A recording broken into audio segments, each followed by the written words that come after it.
Cinebuds, Cinebuds, two buddies talking about cinema. Hey now.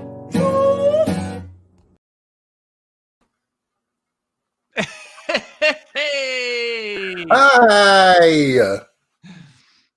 I'm 889's Justin Barney. I'm Milwaukee Films' Kristopher Pollard. And this is Cinebuds Live! We are doing it. That was Brett Newski. He does our theme song. I think a lot of people think that. I've had people think that that I do that, but that is... Yeah, I get that. You know how in movies, the main actor might not sing the songs, but they get someone who kind of sounds like they could be them? Yeah. That's what I thought was happening. Yeah. I realized when I was watching that, I've never seen his face before. Yeah. Yeah, but I'm very excited that we get a theme song from such a cool artist. And I was really hoping he would be here doing it live. He couldn't be, and I really appreciate him making the video, but I had so many questions.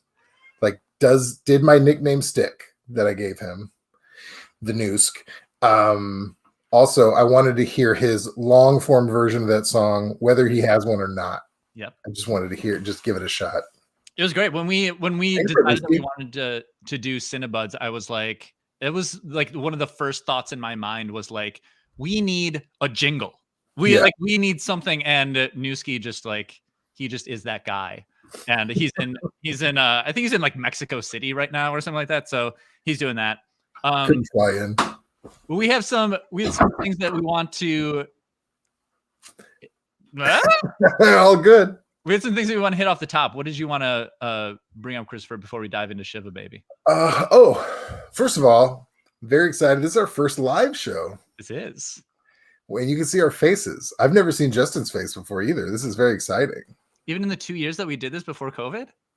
Yeah. When I see, even in the studio, I'm so nervous. I close my eyes.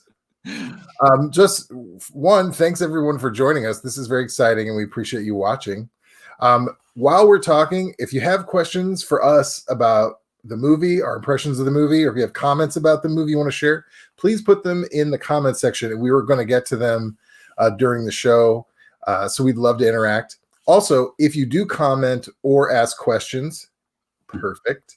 And there's some tickers below, which is very professional. Mm-hmm. I mean, this is an operation. But if you do comment or ask questions, you will be in the running to win a prize. And we have a few prizes. One is from Milwaukee Film, a membership to Milwaukee Film. Another is a membership to 889. Mm-hmm. I would say the grand prize is a beautiful image to commemorate this event. And Matt, if we could show everyone what they could win. Oh, there it is. I wanted this poster since we started doing this. That was the one thing that I wanted, and now look at that. Someone else gets to have it. That's a beautiful work of art. Nightmarish comes to mind. So yeah, we're gonna make a little print or two of those, and you can put it in a shed. You can put it in like a nightmare journal you have. I think that would be appropriate too. But yeah, so please ask questions and please comment, and you'll be in the running for one of those beautiful prizes. Okay, are you ready to get into it? I'm ready. Let's just we'll back up a little bit. From 889, I'm Justin Barney. Milwaukee Films, Kristopher Pollard. And today we are talking about Shiva Baby. I think it's really great to support females, particularly female entrepreneurs. Cool. In the future. Great. Awesome. Darling, hi, Mom. So sorry for your loss.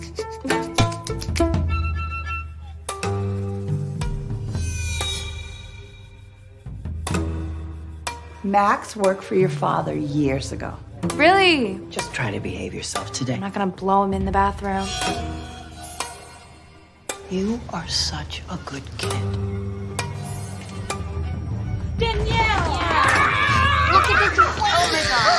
Is she okay? I already have a plan and a path, so. So you just study and don't eat and go out with your beautiful friends. Is that it? that your life? Yeah. Yes, that's my life. Wow, lucky you. Mom. Who died? I think it's Yeah. That is the trailer for Shiva Baby. A little synopsis of Shiva Baby.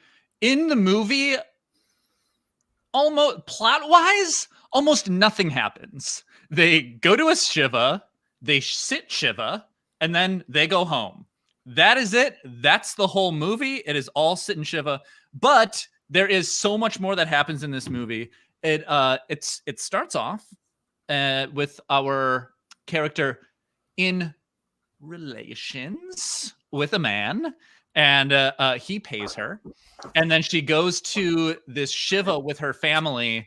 I just want to say that you really got shy about relations, but the payment part of it, you were like, well, he paid her. He paid her. That's Standard. part of the Okay. deal. And then they go to the Shiva, and he is at the Shiva. He's at the Shiva. Her ex-girlfriend's at the Shiva. Her mom and dad are at the Shiva. She's got nosy aunts that are at the Shiva. She's got people that she's barely ever talked to, and they are all at this thing.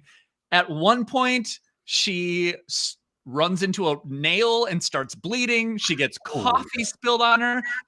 At one point, she like starts sweeping glass with her bare hands. That scene harmed me. That was hard to watch.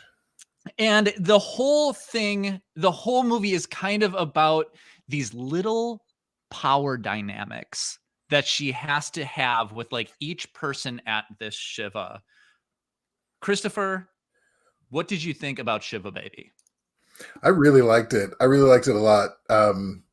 We talked about in a recent episode about the American comedy in lofty terms. But honestly, this is really solid. It's a really interesting perspective, and it's they do such a good job. It's really interesting because this film is like, I can compare it to other films that are dramas where it's just all about constant tension and just near misses and things, but it is funny. The humor comes from like a really particular community and a real particular vibe that the main character has, and the character's interactions and the near misses. So I really thought it was solid. It's a really impressive first film. It's based on a short film that the director made that she expanded into a feature film. So she's been working with it for a while. So it was a great job. I loved this movie. I adored it. I loved it on first watch, and on the second watch, I loved it like 3 times more. Yeah. Because there's like on the second watch, it's like so much of the like claustrophobia and like the shell shock is like out of the way, and then you can like really kind of like focus on these dynamics. And one thing that I like about this movie is that they are at a Shiva. So they're in a room with a whole bunch of other family, and this entire movie is subtext. The whole thing, it is like all these dynamics and people are talking to each other, but the whole thing is, what are they saying under what they're saying? And what do they mean by what they're saying? And that is like part of what I really loved about it. Maddie, can you roll that footage on the first clip? You got so many different things going on all at once. Terrific. I have to with his lifestyle. Really? That's funny. I never would have pegged you for a man of luxury, Max. Oh, are you kidding me? Him and his friends go to the most ridiculously expensive restaurants, don't you? I mean, they're foodies. I'm gonna get a cup of coffee. Oh, could you get me one? Sure. So I don't know if you change your mind, if you find yourself with some time. I'm actually working from home right now. Oh, but okay. I really could use somebody to help with the organizing, scheduling, things like that. I mean, we could really tailor it to something that you like, if you think that would suit you. Oh, that sounds great. wonderful. Yeah. No, that's so nice of you to offer. I don't think that's anything that I would like. I don't really want to be like a girl boss. That is really good. We should tell them. So here's what's interesting about that scene is the Max, who's the curly haired man who had to go get coffee. She's been sleeping with him as in a sugaring. Sugaring is the term I looked up. He's a sugar daddy. Essentially means they go on dates and he pays her. And then that's his wife and baby right next to him, the blonde. But she just found out at the Shiva that he is actually married and has a kid. And he just found out that she is not saving up for business school, I believe, that she's in fact living with her parents and like doing babysitting, which is actually escorting. So therein lies the tension there. Yes.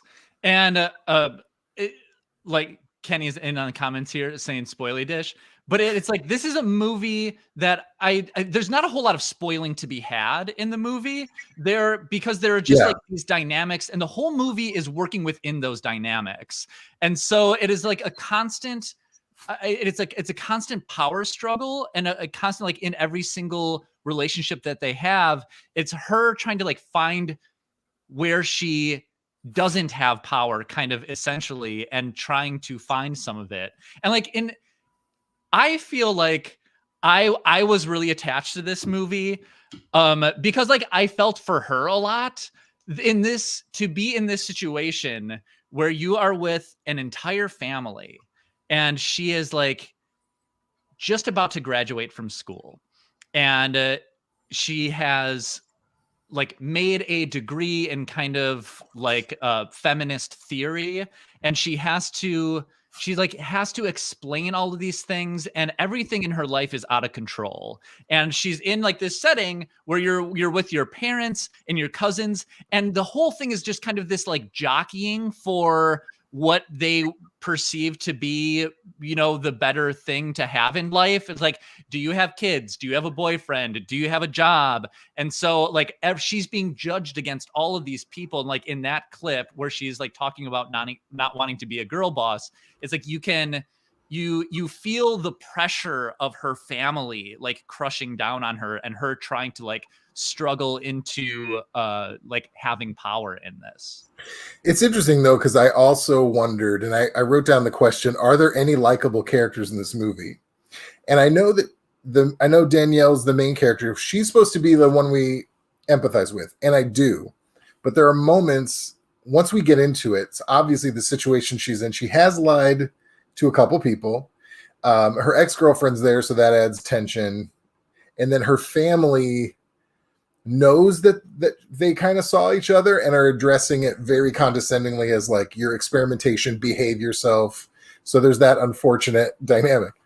But once you, like you said, those power dynamics start, and she sees that he has this beautiful wife and a family, then she starts wanting to take some of that power back, and she starts doing stuff that makes you like, she's not helping herself.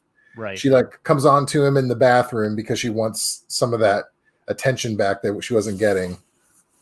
But also, it's like you start and it starts and she doesn't care about this guy.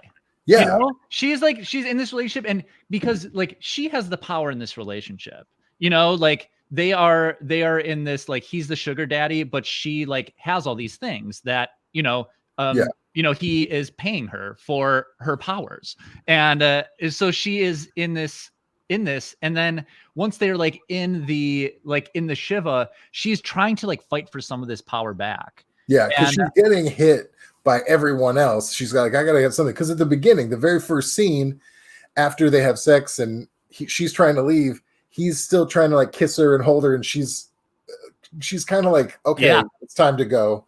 So like, yeah, she couldn't care less until all these other forces are taking away, which honestly is so confusing to watch, because at one point it's on one hand it's very funny, all the things that they're saying to her, but it also, and that's what everyone talks about when they talk about this film, is this ramping up of the tension and frustration of being in a crowded house with a ton of people who are manhandling you, literally, like grabbing her waist, telling her she's so skinny, only asking her, do you have a job? Do you have a boyfriend?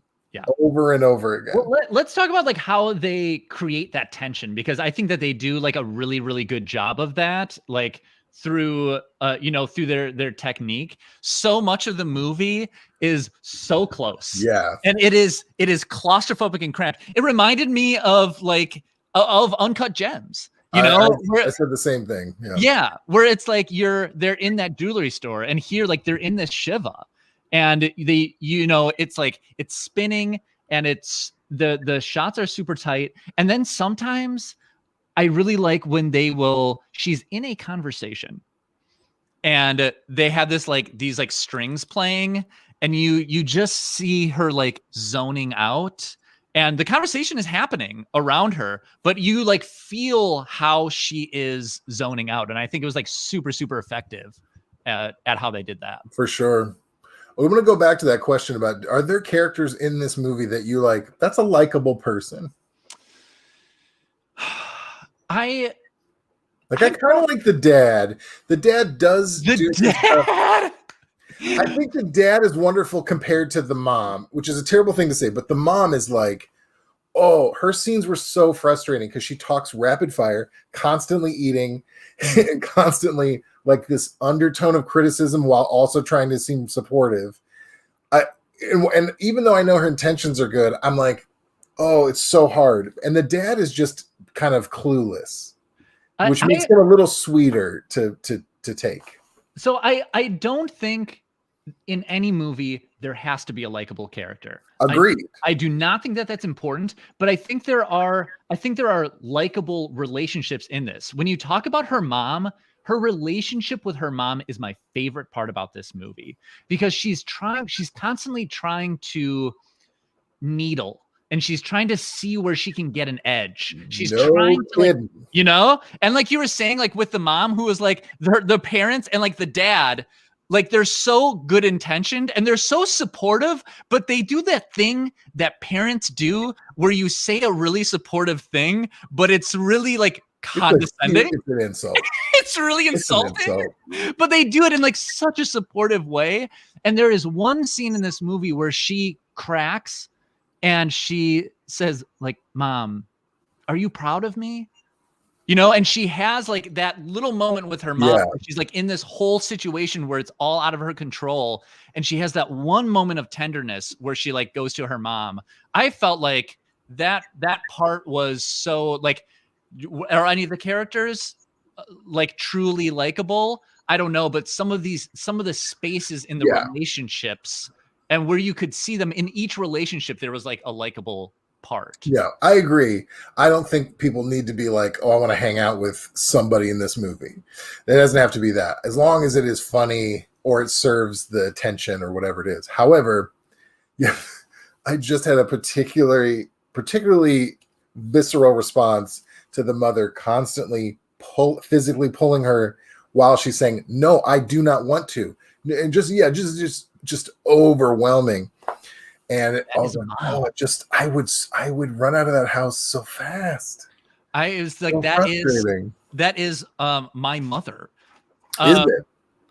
I was trying to decide if it was my mother, and I don't think it is. Like maybe a very watered down version, but you think it's your mom?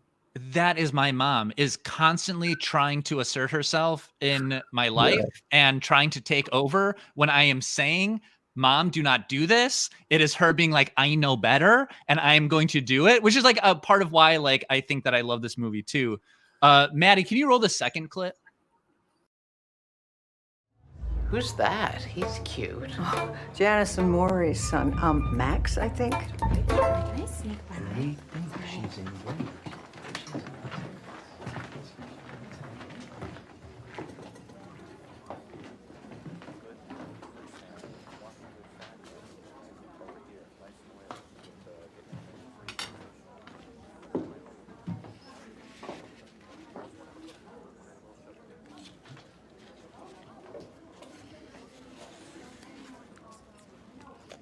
Hi. Hi. How are you? I'm good. How are you? I'm good. I'm really good. Yeah, you seem good. Congrats on law school. That's really great. Thanks. It only took you like 4 fucking months. How's babysitting? Good. What are you like? Are you here this summer? It's just I didn't know that I was gonna see you today because I thought that you would still be taking finals. I finished them yesterday. And what? You just had to like race home for your best friend Annie? Abby. That's what I said. Well, I interned for her in high school. Oh, yeah. Of course you did. Yeah, so my mom and I thought it'd be like good to be with the family in this time. Show you off. Very on brand for Catherine. Were you even at the funeral? Yeah. Really? Of course I was. Yeah. Your dad was kind of like frazzled. He said you were running late. Okay, well, if he said that, then why did you ask? You can't just like show up to like the after party for a Shiva and like reap the benefits of the buffet. I was there. Were you like looking for me and asking everyone? No, I was not looking for you. Let's live in the Where's truth. Danielle? What was your favorite part of the service? The whole thing was beautiful. Interesting. You must just be so sad.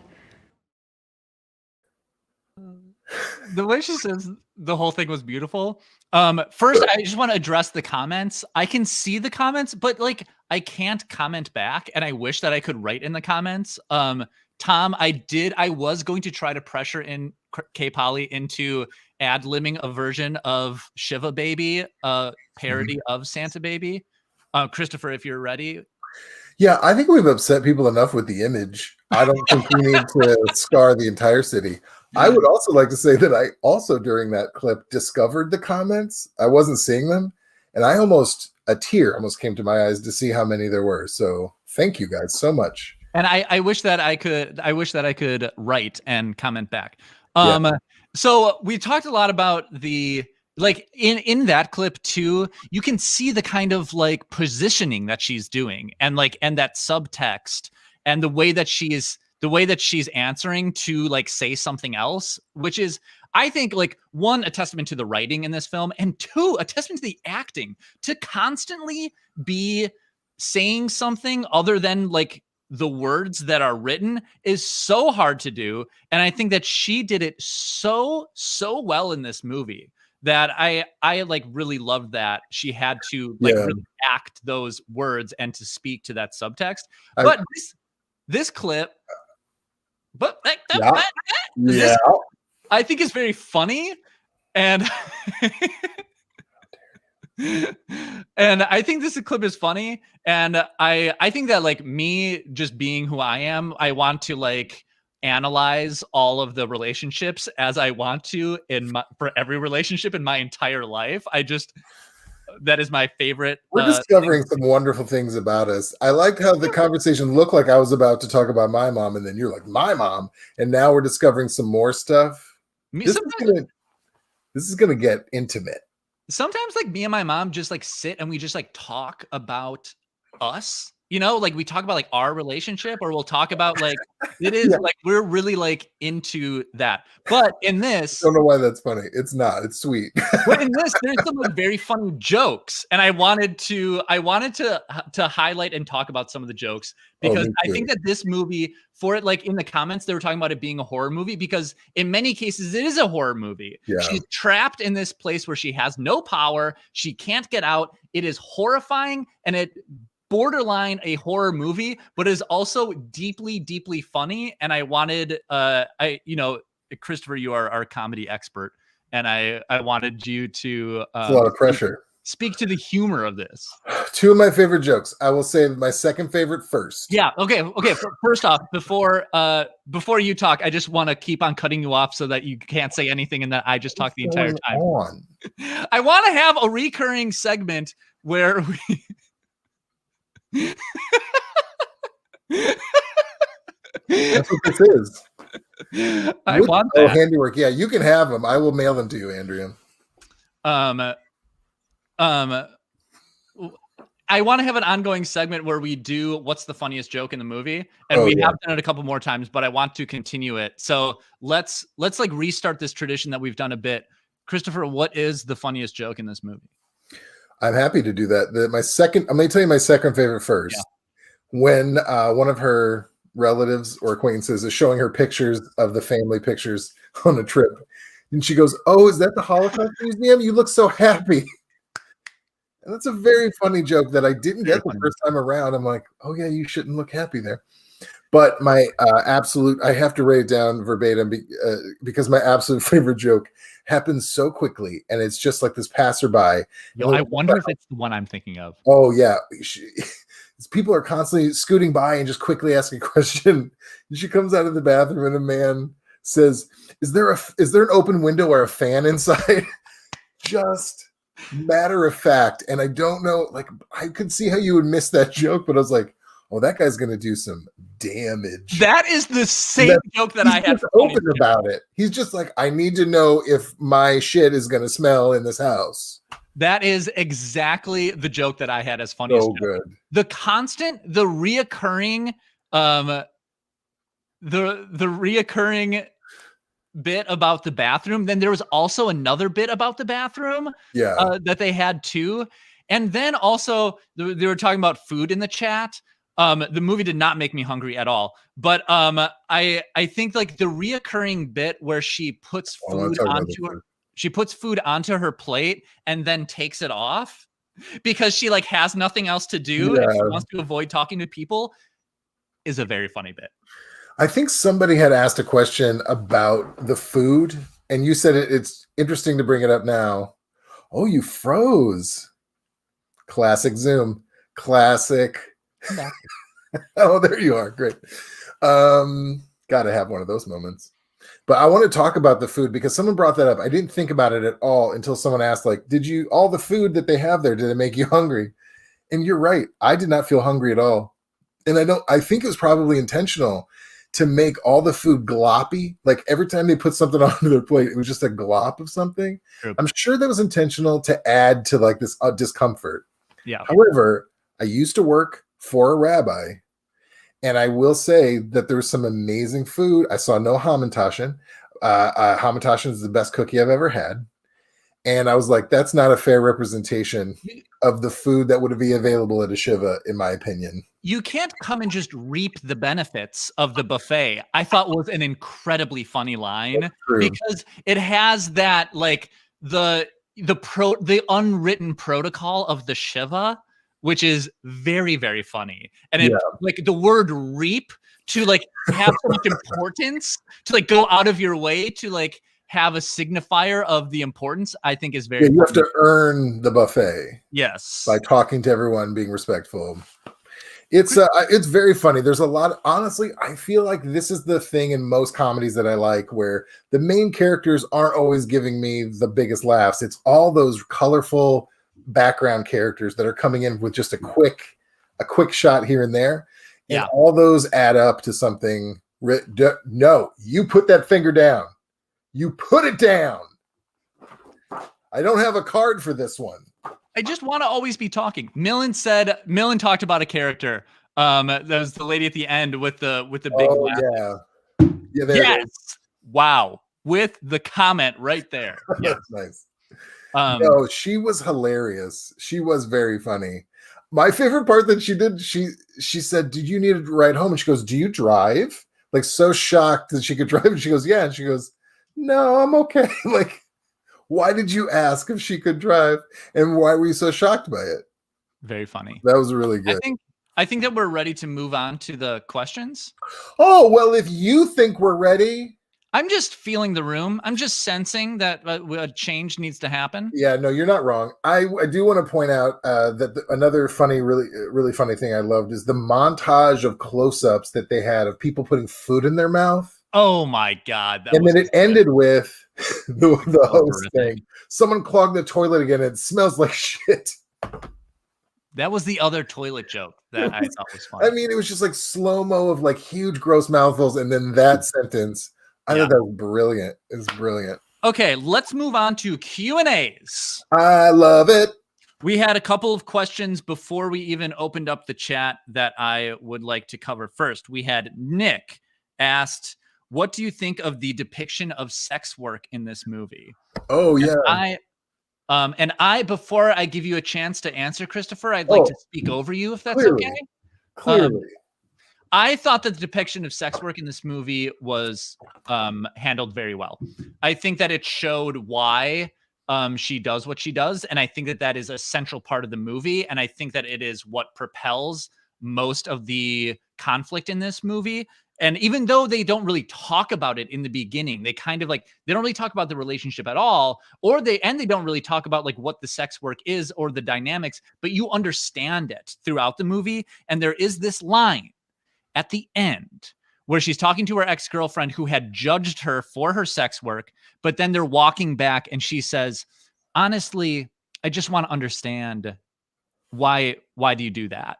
And it was coming from an honest place. And she says, it felt nice to have power and be appreciated.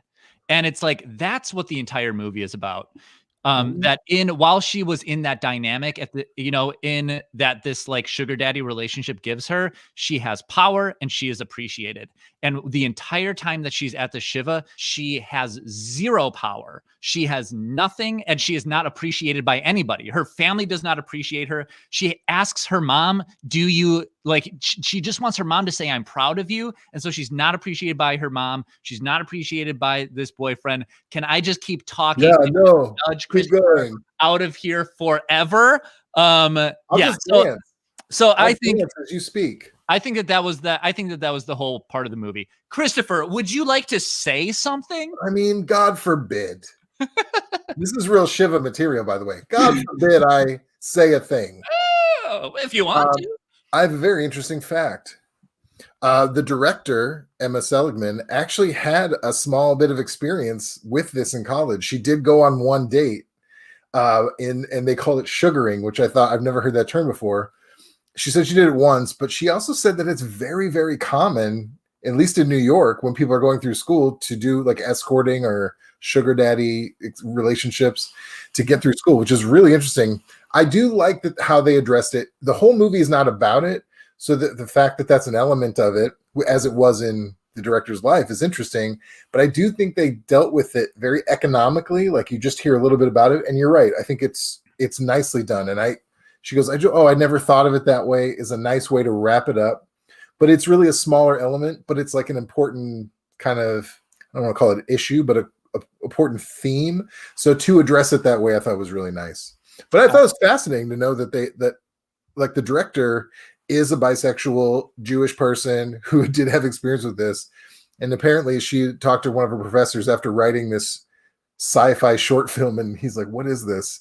And because apparently it wasn't very good. And he's like, I mean, people always say write what you know, but just maybe try that. And then that's when she came up with this.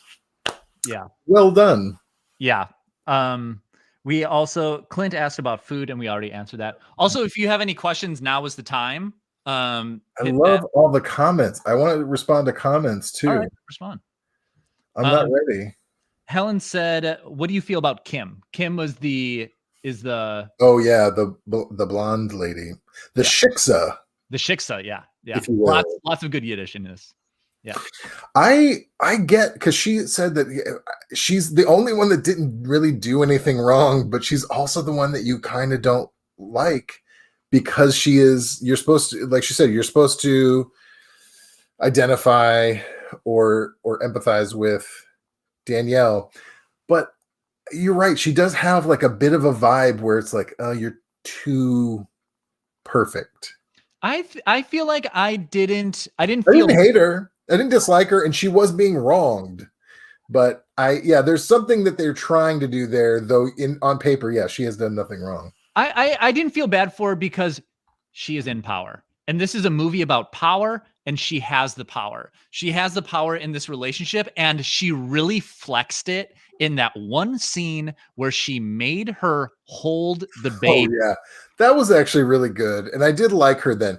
David here is saying that she was so passive aggressive. I don't disagree, but I think it was an appropriate use of passive aggressiveness.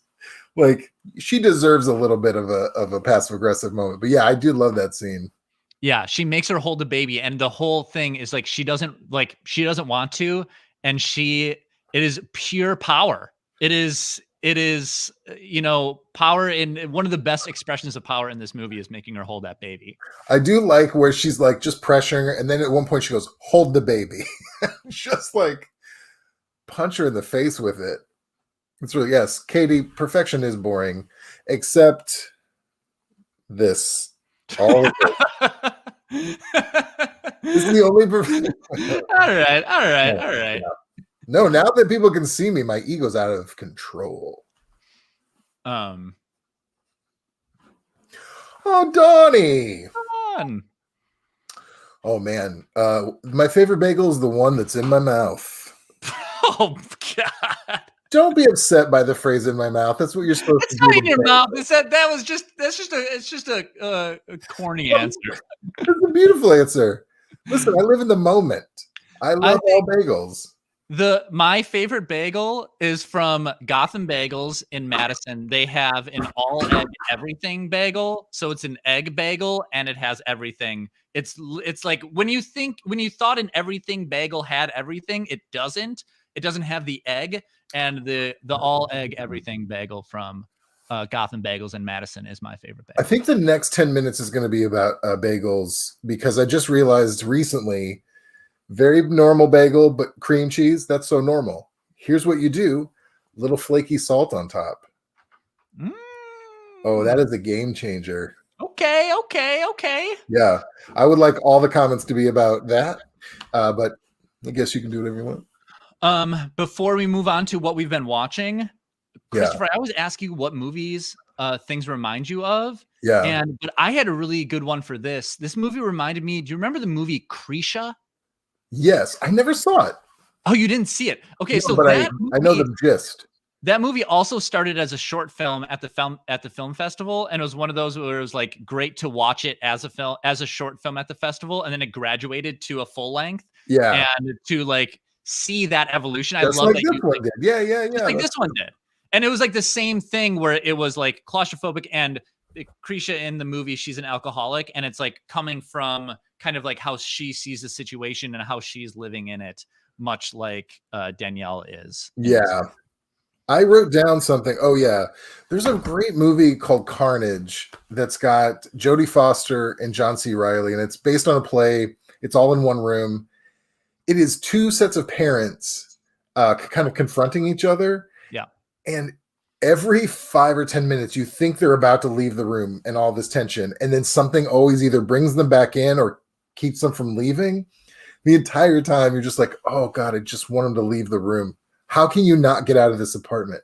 At one point, they get out into the hallway, then they have to come in for another reason.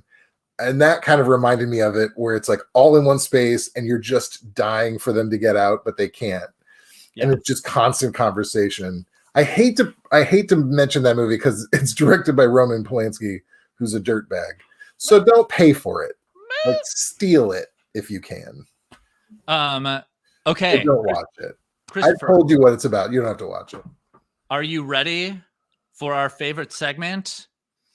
Yes. Oh, I've got a good one. Yeah.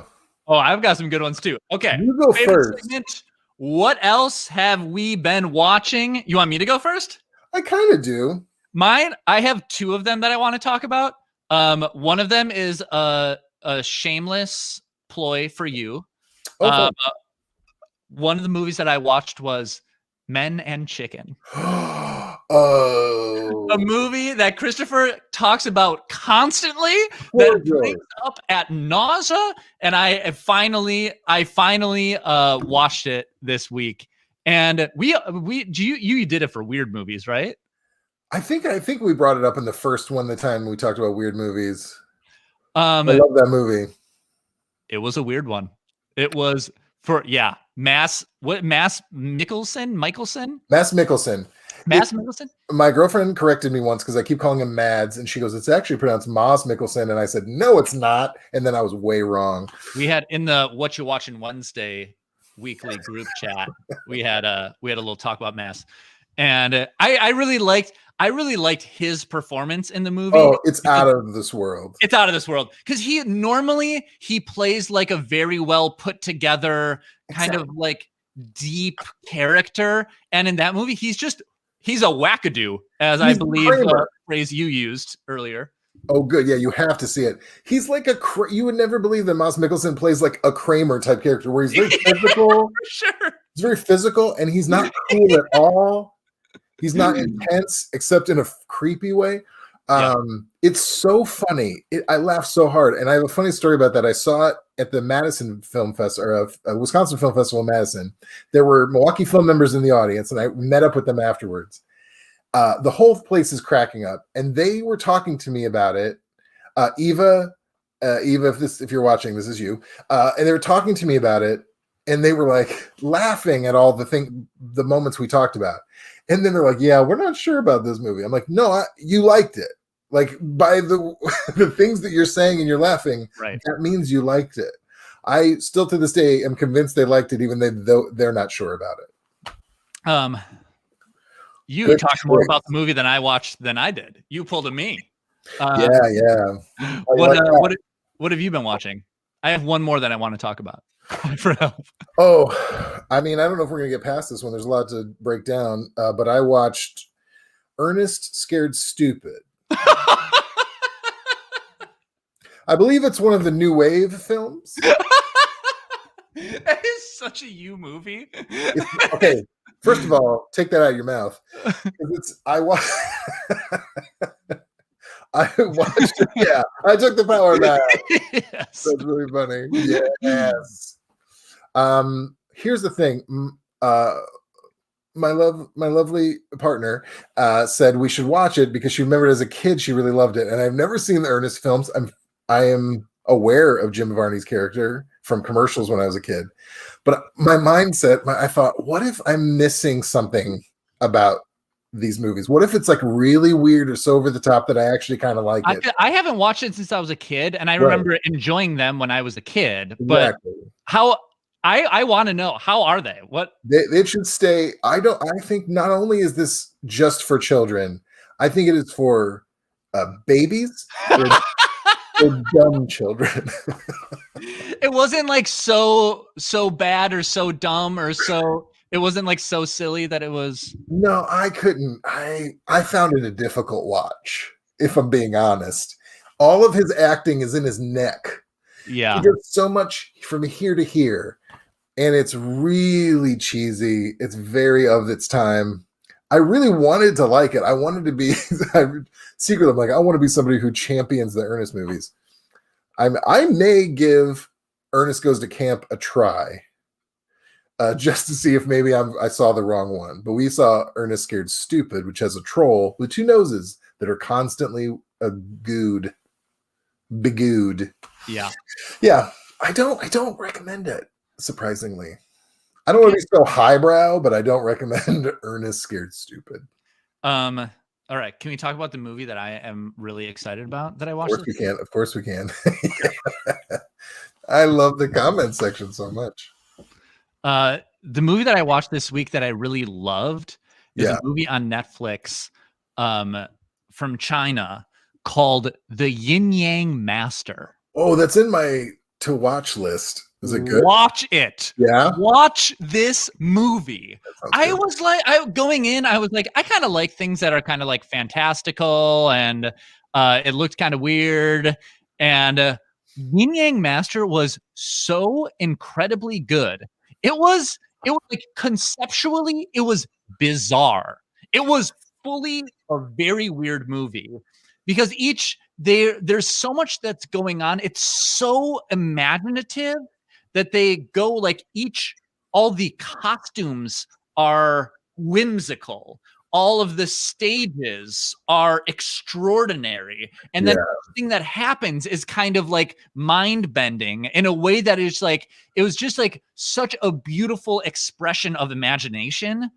And it also like really worked as a movie. I was like, why don't Marvel people will love this movie? Because it has a lot of like really set pieces of like action that happen, and then something else happens, and then they meet somebody else, and somebody else happens.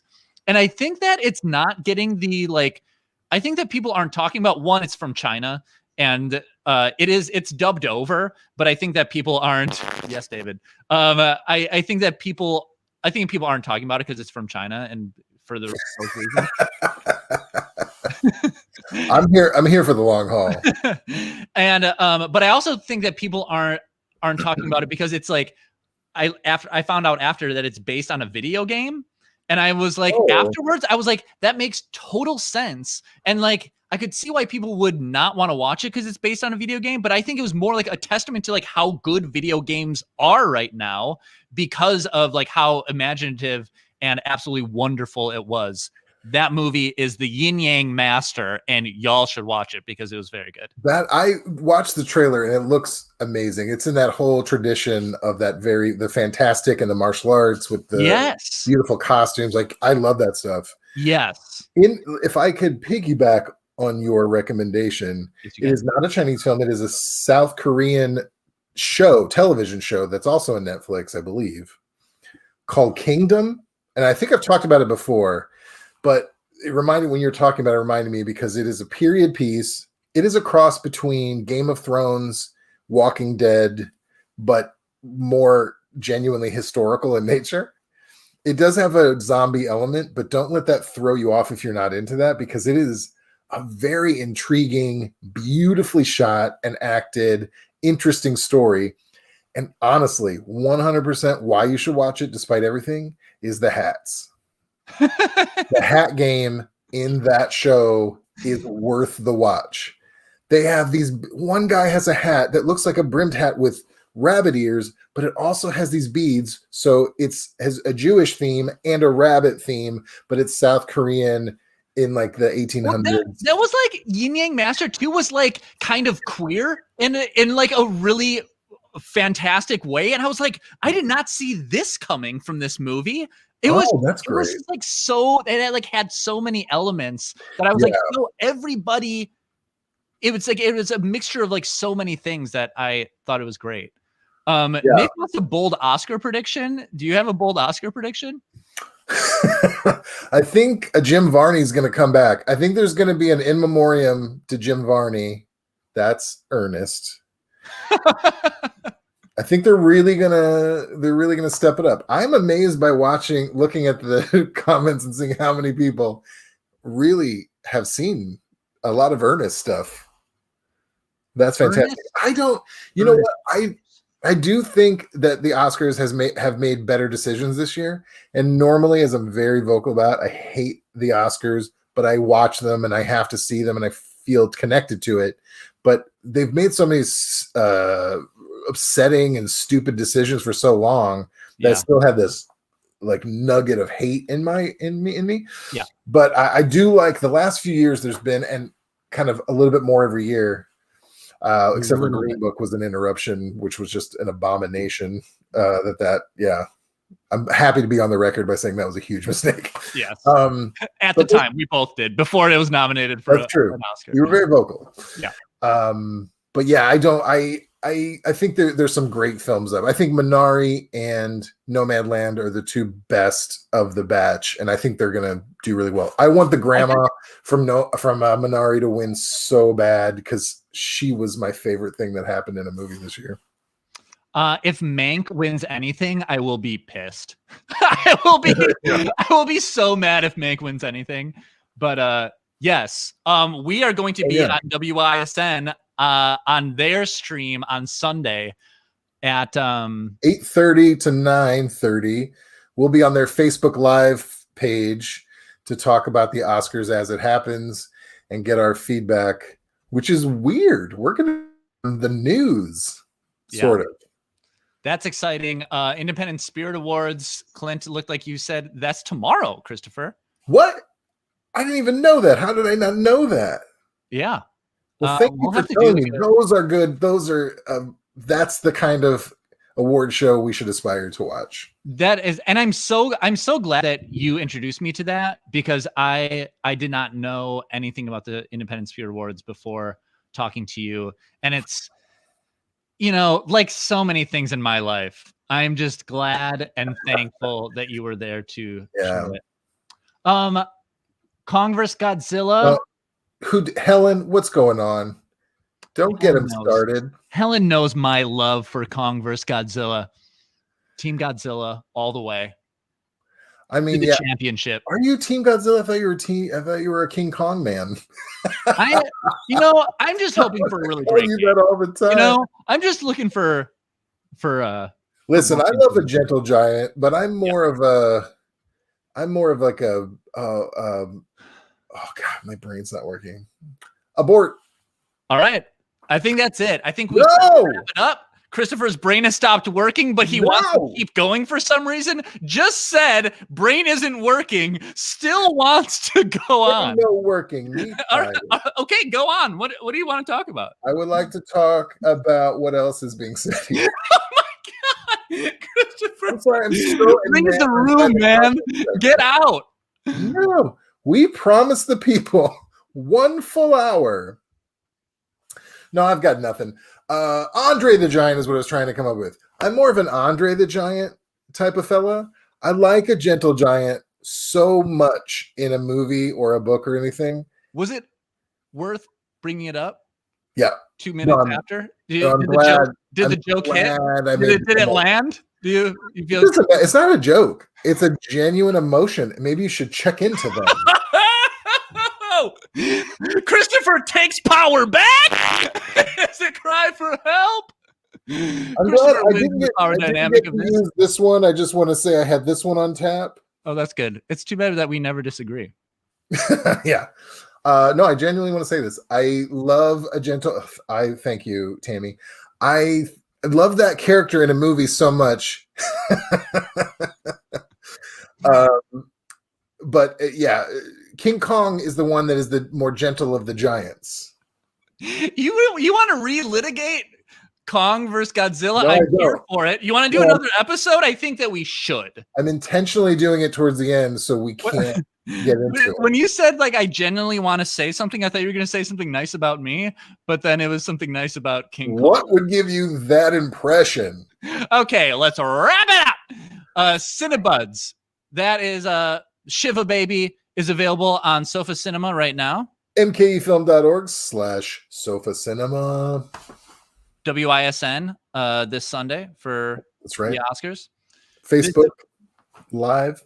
This has been Cinebuds. Cinebuds is edited by DJ Kenny Perez. The DJ Kenny Perez. Our theme song is from Milwaukee musician Brett Newski. The Newsk.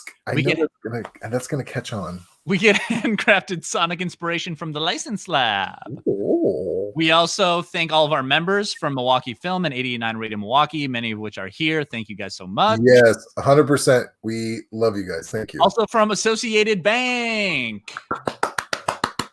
And we could not do this. We should not do this.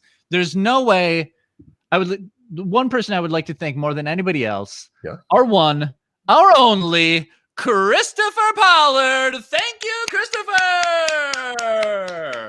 I don't know what to say. If I had time, I would also thank someone, but I don't think we have time. I don't think that we do either, but thank you, Kristopher. Yeah. And thank you, Maddie, for helping us set everything up. Yeah, thank you, Maddie. This was very nice. This was a lot of fun. And thanks to everyone. Yeah, look at that. Look, yeah. One of you is getting this whether you like it or not.